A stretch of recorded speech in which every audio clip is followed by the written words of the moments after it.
Hola, bienvenido a nuestra presentación sobre los circuitos de corrección de factor de potencia. Mi nombre es Juan Santana, junto a mi compañero Jonathan Seura, explicaremos cómo podemos corregir el factor de potencia en circuitos eléctricos. Bien, el factor de potencia mide qué tan eficiente es un sistema eléctrico al utilizar la energía. Corregirlo implica reducir el desfase entre la tensión y la corriente, logrando así que la energía reactiva disminuya. Antes de empezar, quisiera repasar algunos conceptos importantes. Un circuito es inductivo cuando la corriente se retrasa respecto a la tensión.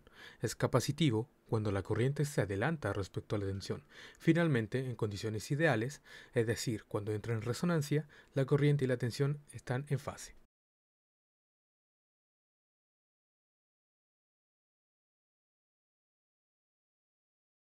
En el circuito número 1, reactancia inductiva dominante, tenemos que el primer circuito tiene una inductancia de 50 henrios y una capacitancia de 1,4 microfaradios. Además, incluye dos resistencias, la primera de 50 ohmios y la segunda de 10 ohmios, todo alimentado por una frecuencia de 60 Hz. Bueno, este diseño está dominado por la reactancia inductiva.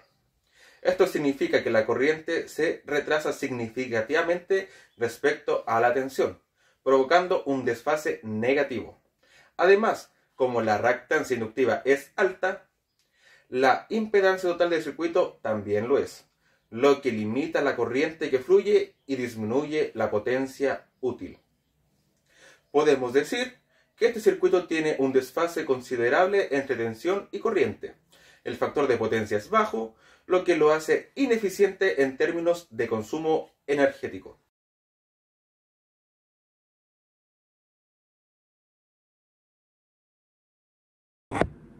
El circuito número 2, la reducción de inductancia, es principalmente el segundo circuito, en donde reducimos la inductancia a 5 henrios, pero mantenemos la capacitancia en 1,4 microfaradios. Y el resto de elementos igual. Este cambio reduce el dominio inductivo y lo equilibra entre inductivo y capacitivo. Aquí la reactancia inductiva y capacitiva están más equilibradas. Esto reduce el desfase entre la corriente y la tensión, mejorando significativamente el factor de potencia.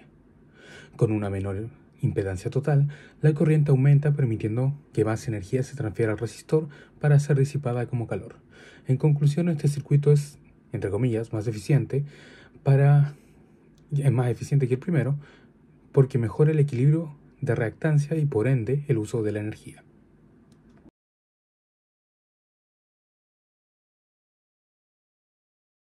Bueno, en el circuito número 3 tenemos incremento de la capacitancia. En este tercer circuito se mantiene la inductancia de 5 henrios, pero aumenta la capacitancia a 20 microfaradios. Este cambio hace que el capacitor domine el comportamiento del circuito. En el comportamiento de este circuito tenemos el incremento de la capacitancia que disminuye drásticamente la reactancia capacitiva. Esto hace que la corriente se adelante respecto a la tensión, resultando un desfase positivo. Además, la impedancia total del circuito es baja, lo que aumenta la corriente general. Sin embargo, el exceso de corriente puede causar problemas de estabilidad en el sistema. Podemos decir que aunque este circuito corrige el desfase inicial, la sobrecompensación puede generar pérdidas adicionales y problemas de estabilidad si no se controla adecuadamente.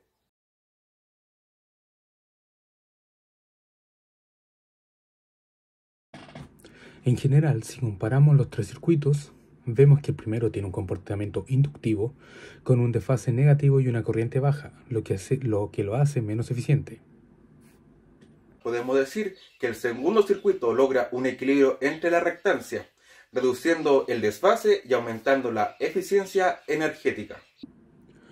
Por último, el tercer circuito, aunque logra corregir el desfase inicial al adelantarse la corriente respecto a la tensión, introduce riesgos significativos de sobrecompensación debido a su alta capacitancia. Este exceso puede provocar inestabilidad en el sistema, aumentando las pérdidas de energía y generando condiciones que podrían afectar negativamente el rendimiento general del circuito, especialmente en aplicaciones sensibles o de alta precisión. Con esto concluye nuestra presentación. Esperamos que haya sido clara y útil para entender la importancia de equilibrar las reactancias en un circuito. Gracias. Muchas gracias por su atención. Así concluye nuestra presentación sobre un circuito RLC y un corrector de factor de potencia. Muchas gracias.